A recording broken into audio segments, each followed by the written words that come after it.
Hey everyone, welcome to the Golden Ratio Podcast. I am Jen, GR Mom, joined as always by GR Dad. Hi. How's it going, GR Dad? Good. Excellent, excellent. Yep. The cocktail of the week this week was sent by friend of the squad, Dr. Coog. Okay. What's up, Doc? You You think it's a PhD or an MD? I didn't look. Don't even know if there's an actual doctorate there, but we're gonna allow it. Dr. Dental. I mean, that's a real one. I know. But not like Dr. Love. No. Anyway, the cocktail of the week is called the Boutique drink. Get it? Like a boutique. I like it. I get it. I do get it. Boo-tiki. Oh, like Halloween. It's got 3 levels. It is a Halloween drink. 3 levels of meaning. All right. It is half a shot of Puerto Rican rum, half a shot of Jamaican rum, half an ounce of 151. All right. So it's all ready to punch you in the face here. It's all ready to catch on fire. 2 ounces of pumpkin pie mix. This is pumpkin puree with the spices in it. 1 ounce of Coco Lopez. It's cream of coconut. So like coconut milk and sugar. Okay. An ounce of lime juice. Half an ounce of candy corn syrup. No, You're gross. going to have to make Yuck. that yourself. No. Soak some candy corns in some sugar water. 8 ounces of crushed ice. And then you blend that all together. So it's a kind of tiki with pumpkin spice rum with creamy. It's going to be real creamy candy with corn. the Coco Lopez and the pumpkin pie mix. I disagree with the candy corn. Everything else I'm on board with. Syrup. What if you put like just sugar? You could just use regular syrup. Simple syrup. Simple, not candy Simple corn. syrup. Yeah, yeah. I still am like a little dubious of this pumpkin pie mix and Coco Lopez. It's going to be a pumpkin pie and rum drink. I'm for dubious sure. of 3 kinds of rum. Why do you have to have 3 kinds of rum? People like to do it, man. Because you can. Because you Yeah. can. I usually don't do many kinds. Why I'm not like, do a shot and a half of one kind of rum? And then catch it on fire. For that, you would need the 151. Yes. They do say you could have 2 additional ounces of 151 if you'd like to light the top of this drink on fire. 2 ounces will not burn off. No, you this just drink's created gonna a fuck hammer. You up. It's If gonna you put fuck you up. that's 3 ounces of liquor. It's 4. I know, but I'm giving you a half an ounce burn off, Oh. which is a lot. I know that's probably not going to happen. No, man. You You never can't drink it burn when it it's on all off. fire. You guys, I mean, this is actually pro Please tip. don't. If you get a flaming drink, you have to put the flames out before you drink it. Yeah, Because and- they'll keep burning on the way down if you don't put them out first. You got to put your hand over that drink. Also, and, don't spill it. yeah. Don't spill some and then catch it on fire because the stuff on the counter will burn. Yeah. And I make this mistake. It doesn't look like a lot of flame, but it's a real fire. It's super hot. Yeah. And it could burn stuff. Yeah. Like catch wood on fire, but also you. Yeah. But also wood. So just be careful. And the problem is that when this seems like a good idea is when you're too drunk to really deal with burning liquids anyway. Yeah. This is always have a buddy. When you drink, always have a buddy. They can also be drunk, but it's always good to have a buddy. Yeah. Even a drunk buddy is going to be better than nobody. Quite. Nobody is the worst. Indeed. It's time for Administrative Corner. I love Administrative Corner. Excellent. Okay, so a few standard reminder administrative items. It's Halloween soon. That's true. We're still training for our December 13th Chaos Challenge. If you want a medal, you still got a week or so to get the orders in. I'm not training. It's the link in our bio. I mean, I'm drinking. I'm You not ca- training. Okay, even if you don't train, if you just want a medal, you got to order the medal within the next week or so. I think I ordered a few medals. I'll put a countdown. I think I ordered a few. Because money. You- We need more money, so I ordered more medals. I had to... The economic situation is getting more worrisome, so I needed to make more wealth. You know what? If you could externalize that cost outside of the household, that actually would work. I don't know what you just said, but I'm just ordering more so we get more money. Okay. Whee! The nugget is in the crate in the office, and the doors are closed. but she's trying to dig her way out. I mean, there's a plastic tray on the bottom, and she's trying her best to catch it on fire dig, with dig, friction. Dig, dig, Yes. dig, dig, dig, dig, dig. If you hear weird noises in the background, that's it. That's probably it. There could be other weird noises, though, but that's it. All right. The glow-in-the-dark Vood stickers have arrived at the house. What do you think of them, Ingo? Can't believe they're real. They look great. He looks great. He's, a devilishly handsome-looking dude. And they are glow-in-the-dark, and I'm completely happy with them. Yes. So if you want one, if you want a glow-in-the-dark Vood sticker, you can either buy Blair Braverman's book, The Day Leap Sword, from Honest Dog Books online. Or if you're a Patreon or a Twitter subscriber, you can just send us a DM and we'll mail you one. Ingo mailed out a big batch today or yesterday. Yeah, and today. Both days. So, yeah. Free for subscribers. We send out stickers and stuff to Patreons all the time. Postcards, whatever. So, if you become a Patreon for $4.99 a month, we'll send you a Vood sticker. Pure gold. And we may accidentally box up Feta and send her to you. Feta. Could happen. We talked about our wedding website. This is wedding website update. Have we made money yet? Did you send one to Mackenzie Scott? You did not. I'll have to You check. did I've not. got a list. I don't remember. She if I would sent one. totally give us millions. Well, we still have some invitations. So Mackenzie Scott, she's nice. for those of you who may not have heard this scheme, there was like an Instagram reel, and it was like, when you get married, you should send wedding invitations to billionaires because some of them might send you a present. They might have a personal assistant who does it routinely, or AI assistant, or who knows. Yeah, that's right. And since I was like, why do we have to be getting for real married? I know. If you're gonna scam big. So we made up wedding invitations for our fake wedding on November 22nd, which is the anniversary of our wedding party. Like, we eloped for our wedding, but we had a big party. Yeah, we were already married at our wedding party. That was the trick. That's right. Nobody could object. Guys, it's a great trick. Because all those guys who wanted to veto, they lose. You're not that stressed. There were a lot of guys who were like, no, Jen should marry me. And I was like, ha, I already locked her up. So much suckers. That's not true, but we did have, it was a very fun party. In my head canon, that is what happened. I love this lore for me. Yeah, it's good lore. Yes. I'm sorry. Yes, there were a lot of guys. There's a lot of guys really sad now. Showed up ready to object, who were pining over me. They were sad now. And, they're sad. They're still sad. They all just faded away. You'll never hear from them again. In fact, don't try to contact them. No verification needed. So anyway, we put up a wedding website on the Knot, and we're like, yeah, there's 2 gifts on our registry, donations to the Golden Ratio Foundation or donations to our new house fund. We're not buying a new house, just for the record. But if we get enough money, if we get $1 billion, we'll buy a freaking house. There's no doubt. So anyway, I think 3 or 4 of you found our website on the Knot. I assume it's not billionaires. It's people who seem to know who we are and donated to the Golden Ratio Foundation. So thank you, guys. I mean, none of the donations has been in 6 figures, so, I'm guessing it's not billionaires. Only billionaires need to give us 6-figure donations. Oh, of course. Well. All right, 100 millionaires also could give us 6-figure donations. Yes, fair enough. But thank you to everybody for donating to the Golden Ratio Foundation. I'm not going to harsh anyone's buzz. If you got $1 million lying around, we'll take it. Remy is an expensive dog for sure. Everybody else has their issues. Guac has been pretty expensive with his ear thing, but anyway, it's always a help, and it lets us help other people's dogs, which we do every year, especially by sending them to Trainer Michael, who helps a lot of people. And it helps Trainer Michael, who's a guy that we like. But anyway, Thank you to people who donated that. We are not... Our telling of this story was not to solicit Golden Ratio Foundation No, donations. absolutely not. You are not the target audience, unless you're on your 3rd yacht or on the yacht that's on your yacht. No, if you're on your fucking first yacht, donate some money to the goddamn Golden Ratio Foundation or 15 or whoever you want. That's right. Instead of buying your 2nd yacht, just give it to us. That's right. We'll make sure it gets to the right people. Or dogs.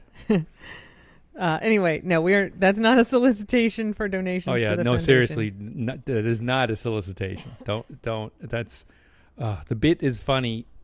if it's billionaires, Yeah. the bid is not for money. We'll add Mackenzie Scott to our list. I can just order more medals, guys. It's fine. I know how to make money.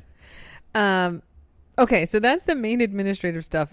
Do we want to tell the coconut story in administrative corner? Do we want to save it for later? Later, because it's spooky and it puts people in the Halloween mood. All right, guys. So It's a spooky story. It's a lead-in to the Halloween season. this is a true story, and it's about a coconut-based demon, and I will tell it after dog updates. I think you just told the whole thing. No, Oh, so that's no. fine. No, That's fine. this story has spoiler twists and turns. has been alerted. No. All right, it's time for dog updates. Dog updates are actually fairly minimal this week. Guac's ear has not had any additional veterinary care, but it does seem to be getting less full of True. fluid. Yeah. No, we have been monitoring it for itchy materials in there, and we've rinsed it a few times and stuff. Yeah, he had a hematoma on the flap, in case you guys missed it. Which is a fat spot. Yeah, and it's been a recurring problem for him, and the vet sort of drained it, but we really don't want to do the surgery on him. And Because he shakes his ears with great vigor. Yep. Someone was trying to work out, I think, either how fast the ears move or how much force is generated. And it's kind of a lot on both accounts. Like, it generates a lot of force in the ears, which explains the hematomas. When they shake their head, it can really, whip a lot of... Force is mass times velocity. See, velocity square. Look at her. Look at him velocitizing. He does velocitize. With my camera, we absolutely could measure the velocity It's of the ear. velocity squared. Well, we just have to measure the actual velocity, and then we can square it. I know, but that's why it's so much immediately, right? Yeah. If it just goes a little faster, it gets a lot more massy, a lot more forcey. A lot more forcey. Yeah. All right, I'll do that calculation. Consider that a science project assigned for the week. Your ears are, no wonder they're getting all fat at the end. Shake, flinging It's everything it's out to going the like end parts. 100 miles an hour at the end there. Wow. Yeah. Okay. Do you have any other dog updates?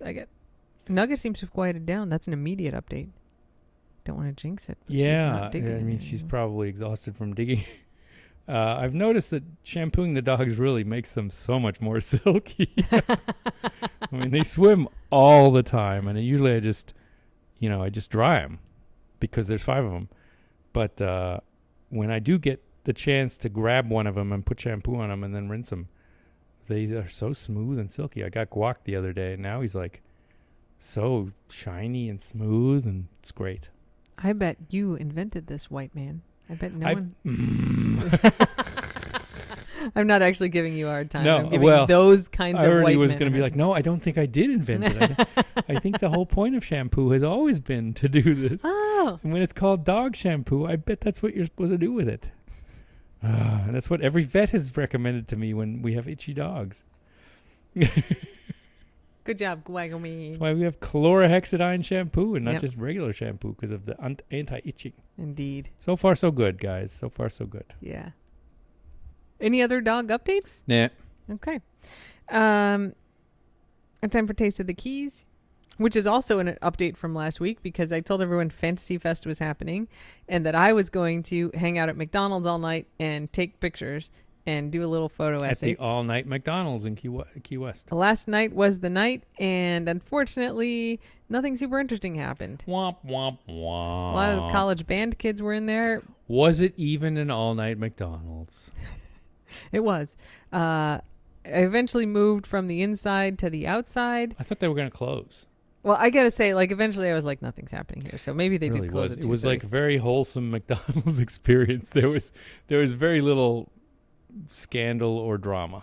No, there was one lady. There was a golf cart that went through the drive-through. There's a lot of tourists who rent golf carts here, so that's not unusual.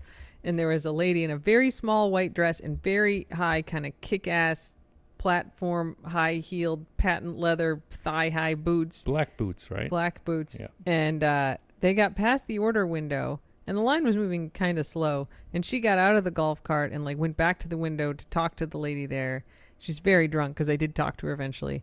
And then they kind of pulled their golf cart away into the wait for your order spot. And then she kind of strutted into the McDonald's most of the way, and then her boyfriend or husband was like, told her to go wait in the golf cart, and she kind of climbed over the little rock wall in those boots, and was walking back, and I was like, "Are you okay?"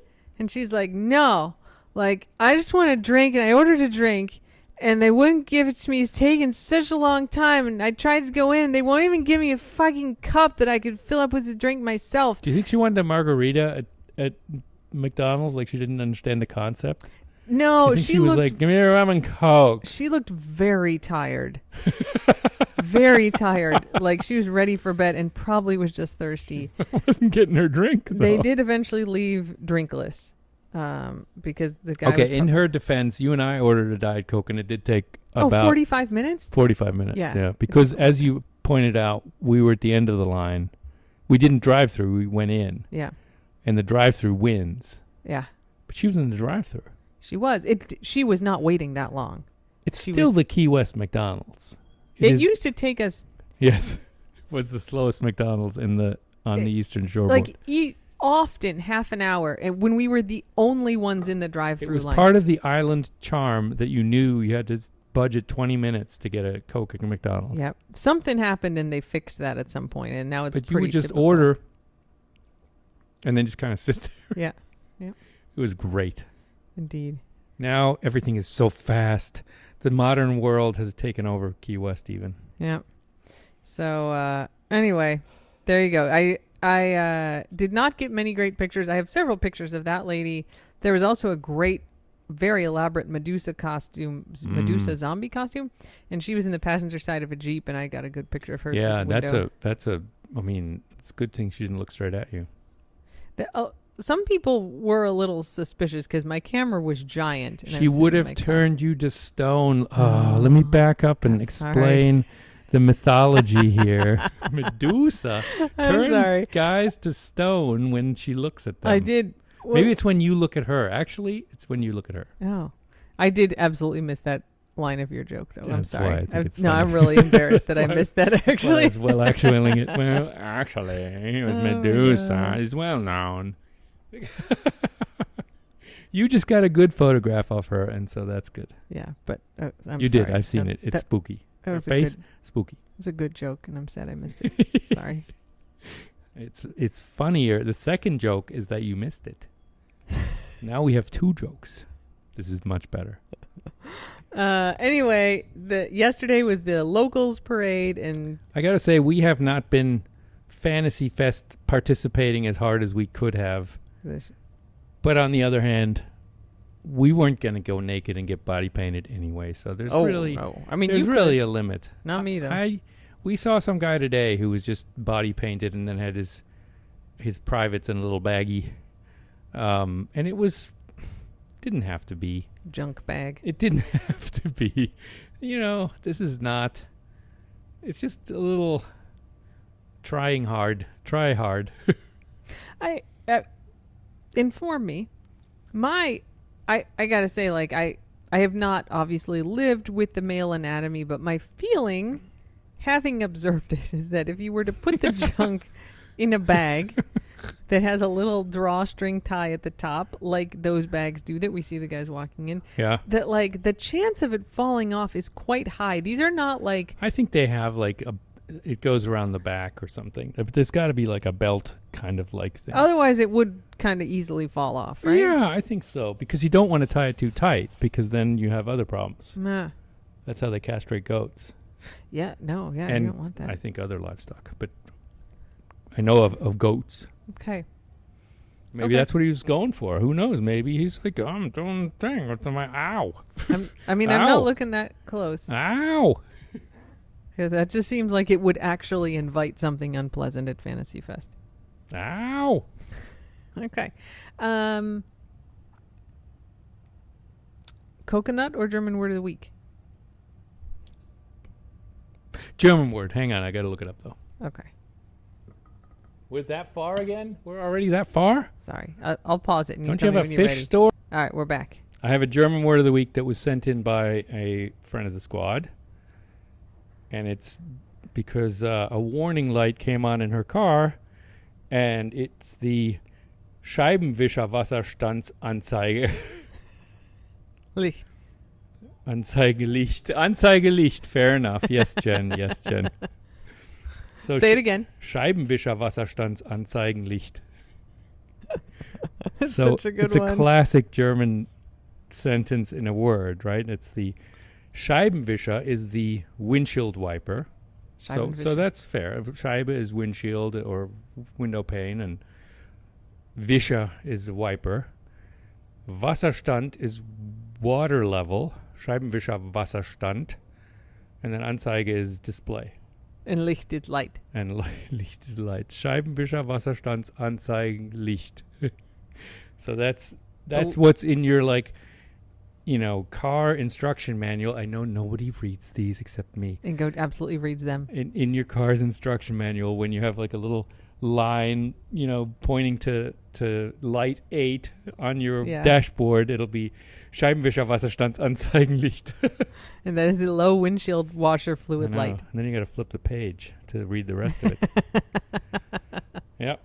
So that's a classic German word to just describe something by what it is. Yeah, I like it. Oh, an update, somewhat related. The German Youth Word of the Year, Yeah. as voted on by over 2,000 people in Germany, is "Das crazy." That's crazy. Das crazy. Yeah, that's crazy. So this is what Germans say when they're like, "That's a great story," or maybe ironically, like, "Cool story, bro," or just carry on. I hear you. That's crazy. That's crazy. I mean, I think they can pronounce it English too. So many people in Europe can speak such good English. Yeah. It makes me a little sad that I can't speak Spanish that well or French. You do speak German, though. You are bilingual. I know, but I didn't learn it that way, right? Like, learning a foreign language is hard. So it has more virtue if you have to struggle through it, like we Americans. No, I just appreciate kind of the effort, right? I'm not saying it's virtue. I'm just saying, they all chose to learn English, right? They're not naturally normal. I mean, there are, of course, bilingual people too, but most of them learn English in school, and then they do make the effort to go to England or America and learn it for a year or whatever. So, anyway. That's crazy. That's crazy. Yeah, I can go, that's crazy. That's crazy. so funny. Anyway, it's classic that it's like a 40-year-old American English expression. That's crazy. Yeah. It's like very 80s. I mean, that feels highly German to me. There's a lot of things that feel American 80s that are very now German. Very much so, yeah. That's the kind of sitcoms they're watching and stuff. Yeah. Yep. Mm-hmm. Now So there you go. Time for the coconut story now. Yes. Imagine, if you will, a fog-filled night. We don't have fog here. Starless. A faint moon. That's not true. It was like the middle of the afternoon. Some owls in the distance. Ha ha hoo. Ooh. Exactly. Okay, so Very mysterious. I was out in the yard. It was the middle of the Was it afternoon. mysterious? No, it was fucking sunny and It was beautiful. mysterious. This is a few weeks ago, and we have What scared you, Jen? nothing at first. This story sucks. If you'd let me tell it, maybe it would get better. Good point. So we have a lot of coconut trees in our yard now, and they're all making coconuts. So there is a little mountain. We may have messed up by the kind of coconuts we planted, because they seem way more interested in making coconuts than in growing. Like, they're like little nubby trees that are maybe, 6 foot of trunk, but then they're making like 80 coconuts. We have so Would many you guys coconuts. focus on making more trunk? You stop making coconuts. We don't drink that much coconut water. Ugh. If Ugh. we have so many coconuts that I would offer to, like, if you want a coconut, send you one. Except you can ship a coconut by just slapping a label on it, but it is quite expensive to ship a coconut. So if you really want to spend, You can get it through TSA though, because it's sealed. It's completely closed. You just can't leave it in your backpack, or else they'll think it's a bomb. Yeah. And then they'll notice it's a coconut. But it's not like you resealed the coconut. That's just God's juice in there. That's not, a liquid like 3 ounces. There's no 3-ounce limit for coconut water, is all I'm saying. It's a freaking coconut. Oh, I'm never going to get over least- that's God's juice in there. I wish. Can we just carry on? I'm not proud of it. Mistakes. Anyway, at least the Key West TSA is quite familiar with people taking coconuts through the That's true. X-ray. If you do want a coconut, I'll make you a label if you pay for the shipping. Just like let me know and I'll weigh it. And We then have a lot of coconuts. we have so many. You want a green one or a brown one? We'll Yeah. try to send you one that has a liquid inside, but no guarantees that it's good liquid. And this sort of leads me to our story. So the way that the coconuts. Do you like how I got back That's there? very good. I went a full circle. All right. So if you live in not tropical spaces and you buy a coconut at the grocery store, which they sometimes have, it is a like large softball sized It's already husked. thing. It is already husked. I know we've talked about this, but not everybody may have heard. Everyone has seen guac go to town on a coconut Yes. and ripping off all the The casing, vast majority. the of it. helmet, Yeah. the protective husk. And so if you want a coconut where you can eat the coconut white meat of the coconut part, and then there's also coconut water in there, which is delish. You need the outside, the big coconut has to be brown. And that means that your inside coconut's all in the right shape. If the coconut's green on the outside, there is water on the inside that you can drink. Like coconut those water. vendors who just chop the head off one of the green ones. The water still tastes faint, but fine. Yeah. The way that the coconut gets the meat is that it's full of just the water, and then the water turns into the meat, and eventually there's no water in there. There's just kind of the meat. It gets kind of a little spongy, and then it makes a new coconut, or it goes bad. Absolutely. But I think all but one of our coconuts in our front yard started as coconuts. We adopted those coconuts. Oh, all the coconut trees in our front yard. Yeah. They were coconuts that I found that had a little sprout. One was a little bush that we found Maybe a foot probably in tall. the median, maybe in someone's front yard towards the street. No. But it was not claimed. It was not within the fence. It was a free-range coconut because we moved here. No, I didn't take In the planted ditch. coconut.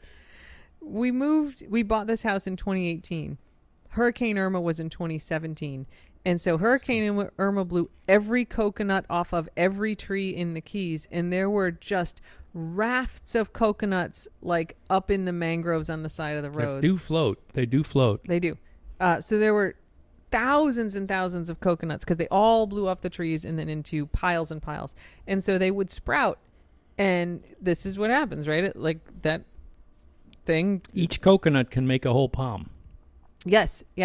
And so I went about collecting these sprouted coconuts, and it was literally, it's just a coconut, and then out of one end, there's a little sprout coming up, and it's maybe 6 inches tall. Yeah, it's not much. And you just stick that coconut on the ground, and it grows into a tree. And It somehow makes roots at the other end somewhere, but that was always been underground for us. Yep. It's amazing. It's an amazing process that works real well. So all those coconuts in the front yard, except for maybe one, were just literally I'd go out for a run and I'd come home with a fucking coconut with a sprout and I'd be thump, stick it on the ground. Yeah, and you're very pragmatic with planting things. You put a shovel full of dirt on top of it. I would have been I must plant it 3 inches below, but not too low, and the mixture of earth must be correct. I'll put some rocks in there. Oh, not too many rocks, and I'll pamper the thing, and I'll put fertilizer on it, and yours grows better than mine. I just set it on the ground. And yours is nature will find a way. Yeah, and it does. And it does. And coconuts have been doing this for a long time, longer than we've been around. Yeah, I mean that's why we have them here because Coconuts they're are not native to so the Keys. amazing. I mean, if anyone wants to watch the movie Moana, there's a whole ode to the coconut. No, I mean you could survive for a you- long time. All you need. You can make clothing out of the matting. Yeah, You can make housing out of the branches. yeah.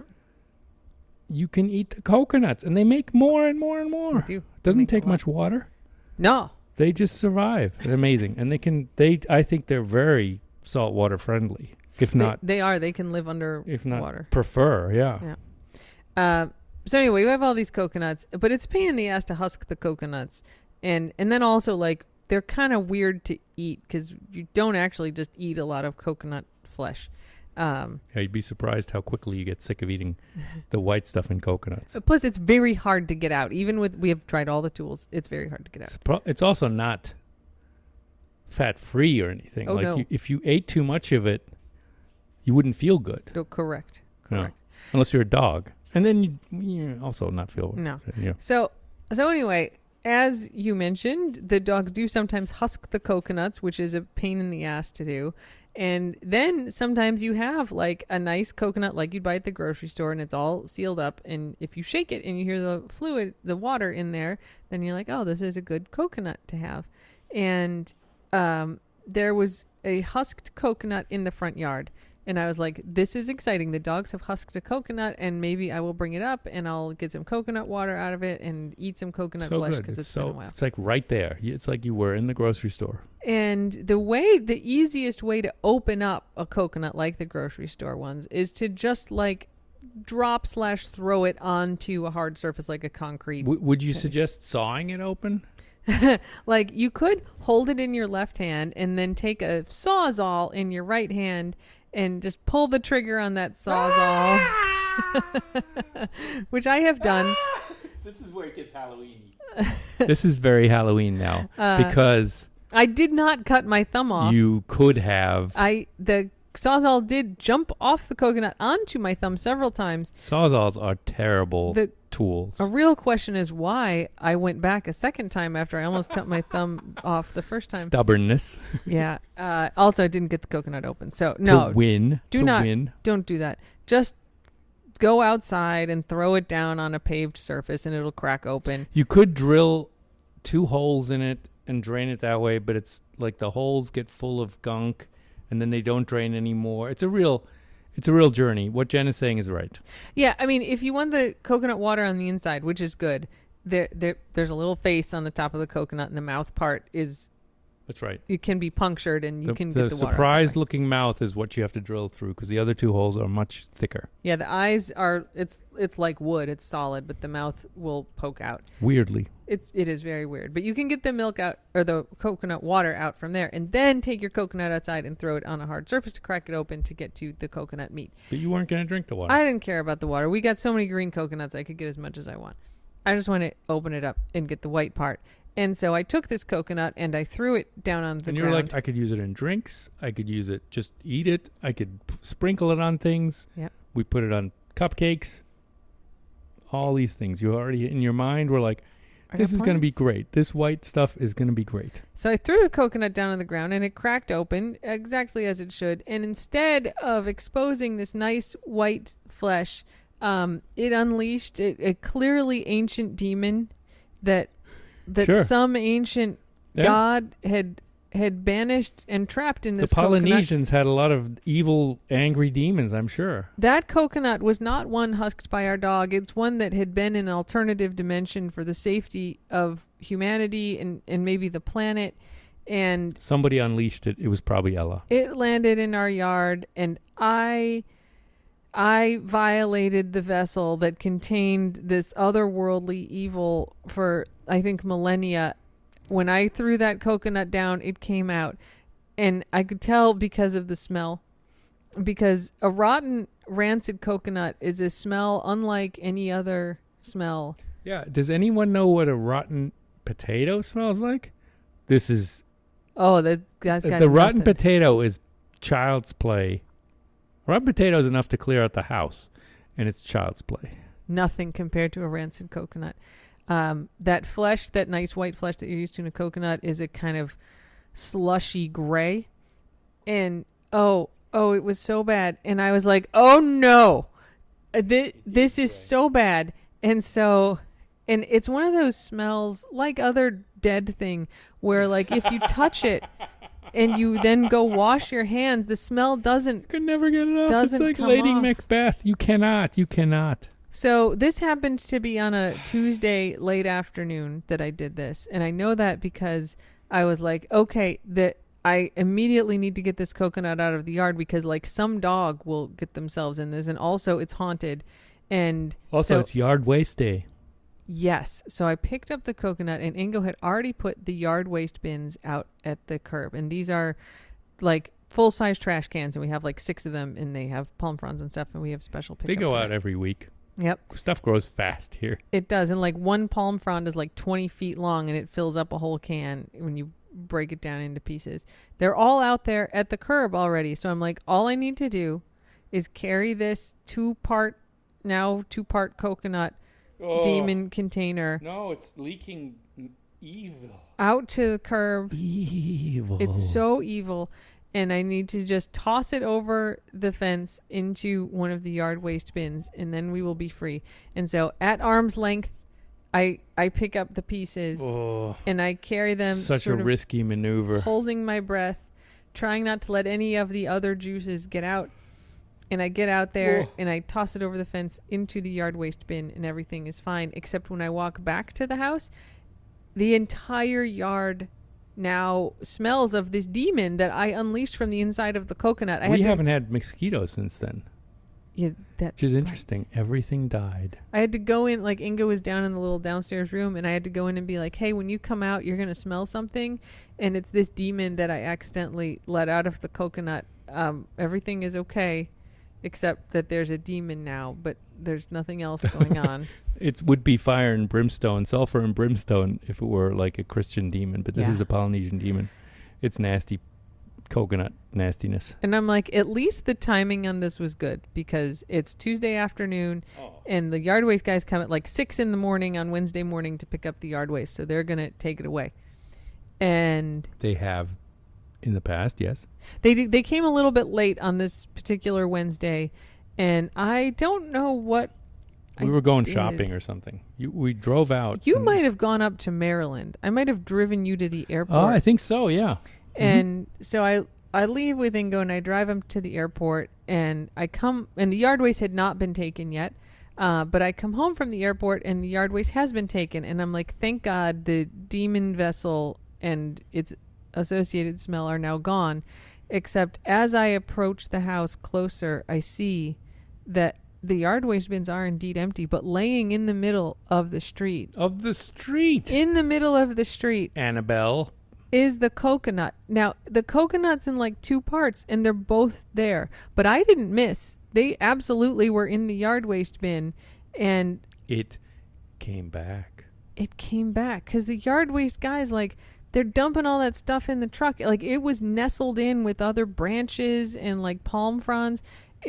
It wasn't, like, sitting on the top. It was, like, deep in there. Oh, no, it wants to come back and see you. They took it away, and it got out. It's like a horror and came movie when back. they try to destroy the portrait or where they, like, burn the doll. Yeah. It comes back, guys. And so I was like, okay.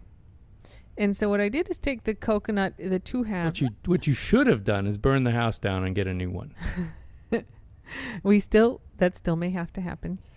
I took the coconut 2 pieces over to Gracie Lady across the street's house. She had passed away a couple of years ago. That house has complicated karma and spirits of its own. So, okay. All right. Yes. And it's also empty and abandoned. Nobody's living there. Nobody human. Nobody alive Fair. or human is living Fair. there. Yes, fair. Right out at the edge of the street, she's got a little table or something. It's an altar. It's kind of an altar. Altar. And I was like, I am going to set this coconut open sides up to the sun on this table altar thing, because the sun will dry out The demon will fully that escape. slushy gray coconut. Demon fully will escape. Yes, the demon can totally get out. Is not going to get stuck. Demon's going to come out, look around, find her house, and be like, "Oh, I'm going to go into that house, and not Jen's house." And like once that gray slushy coconut stuff is all dried, and it does dry very fast in the sun, the demon will be gone. But also there may be some spiritual value to this coconut shell that I can turn into a bowl or something. Like, why not take advantage of? Or do witchcraft and send curses. Fair enough. Fair enough. I mean, it's all possible. Yeah. So over there, the coconut has been mostly not smellable unless you got close. If you did get close, you could smell it, but not like the first unleashing. So this is a few weeks ago that this all happens.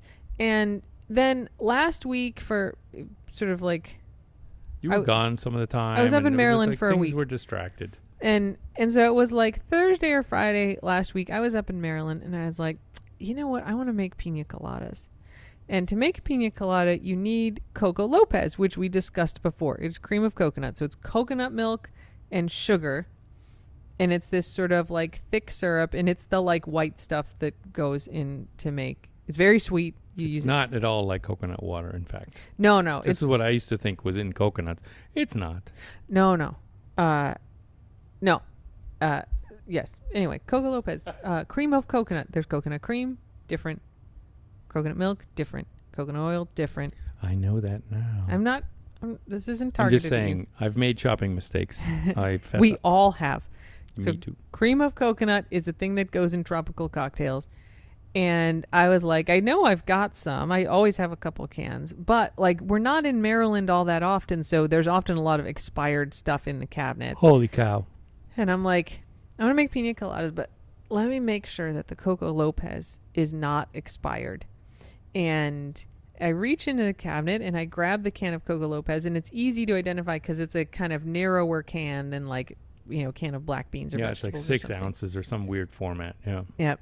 And I pick it up, and I don't know if it was expired because what it was open. No. Not like I had opened it and used it. It had just come unsealed. Oh, the demon. And who knows how Jen, long. the demon. Oh, you don't even know yet, Ingo, because like I picked it up kind of aggressively because I thought it was like a sealed can. And You thought it was empty? You thought it was good. Sealed. Yes, of course. Pick it up, and I noticed it was unsealed, not because it was squishy, though it was, but because the contents spilled all over my hands. Oh, no. And with the cream of coconut unsealed, what that means is that it's actually rancid coconut with sugar in it. Oh, but the sugar may already be gone from the rancidity. I don't know, but I do know that it was rancid because the smell of that demon that I unleashed in the front yard suddenly filled the kitchen because it had come to inhabit that can. Oh, no. Which it must have popped open on its own. There probably was also some botulism in there. But the smell was the rancid coconut smell. So that demon, as in so many stories of people haunted by demons, where they leave the site that they think the demon is inhabiting, like their haunted house. Demons don't haunt houses. They haunt people. And if you leave your haunted house and it's a demon that's haunting it, the demon goes with you, as it did with me. And it pops up in everything coconut related. The rancid coconut demon. If you had a poster of coconuts, it would also start demoning. Mm-hmm. So I got rancid coconut liquid all over myself and my cabinet of cans. And so that thing went in the trash. It absolutely would have killed me if I had drink it if I drank it. I bet if we checked your street now in Maryland, that coconut can would be out there. Well, we'll find out, Ingo, because it didn't stay in the trash. I put it in the trash on Friday, and that trash is getting taken on Tuesday. You and I will be up there. It has plenty of time to open the lid and go back inside. Absolutely. So. Oh, no. I didn't even put it in the recycling. It's in the trash. No. So we will see if the Coco Lopez can makes it out of the trash or if it shows back up. But anyway, so I don't have an end to the story. We are just in the middle of the saga. A haunting. Of me being a demon. Haunted, troubled by a demon that had been contained in that coconut that I foolishly but unknowingly, unknowing the consequences, cracked open. We'll have to look at some Polynesian rituals to see if we can cleanse ourselves from the coconut demon. I did look yesterday when I went up for my run, and the coconut shell is still on that altar over there, and it's all the gray slushy coconut is almost entirely dried out. There's just like one little piece left. And so I will soon be working on the bowls that I'm going to make out of that demon vessel coconut shell. Maybe for doing all hubris. kinds of. I mean, maybe, Hubris. but maybe it lets me reclaim some of the power. You need to Please. have an understanding with the demon before you take their work product. I don't know. I think the copyright laws are pretty clear. I am open to all thoughts about dealing with this demon. I will, as I start making bowl out of that coconut shell, I will post pictures. But anyway, there you go. That is the current state of the coconut demon saga. I just think, like, it's one thing to just be like, oh, I made this terrible mistake with the coconut, but then the coconut not making it into the trash, and then the rancid coconut demon showing up in Maryland. I really feel like there's a thing going on here. It haunts you. I mean, definitely. It haunts you. Yeah. Yeah. So, there you go. There's my story. It's Now, because you don't respect the coconut demon. well, I will tell you that there's a pitcher of pina coladas with no rancidness in the freezer right now, unless the demon got to them. Exactly. It started out with no rancid, but maybe in 30 minutes it's... Well, we're about to find out because we need to wrap up this podcast so I can drink my pina colada that I'm finally getting. No, that's not how you dispel a demon at all. This is not this is not respectful at all. Whatever. Just like wave your hand weakly at it and go, "Oh, I'm gonna have my pina colada." That's makes it mad. It makes it angry. I want my pina colada. I'm looking up rites and rituals. Okay. And I gotta protect you from this. This is not to be taken lightly. I've seen enough movies. We have to do something. We have to smudge it. Or whatever the coconut equivalent is. All right. Okay. We'll keep you posted, though. Yep. So there you go. That's the end of the coconut saga. But it is time for Ingo Corner, where you can say anything you want, and I won't tell you it's boring. Woo! You poke demons and prod them until they pop out of coconuts. So I'm only you're being like, careful taking your advice on this one. I'm so glad people are getting married. Yes, I am. I know, that's nice. That's better. I think it's always nice. It was nice sending out some stickers the other day. I like the mail.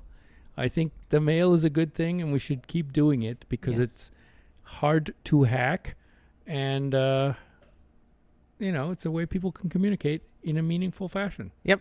And they get stuff everywhere. I sent something to Australia. It's amazing. It is. It's going to get there. That's crazy. You know how far that is away? Extraordinarily far. Many hours. It's literally, you could drill a hole. I think it's yesterday there. It's crazy. I think it's tomorrow. Maybe it's tomorrow. Yeah.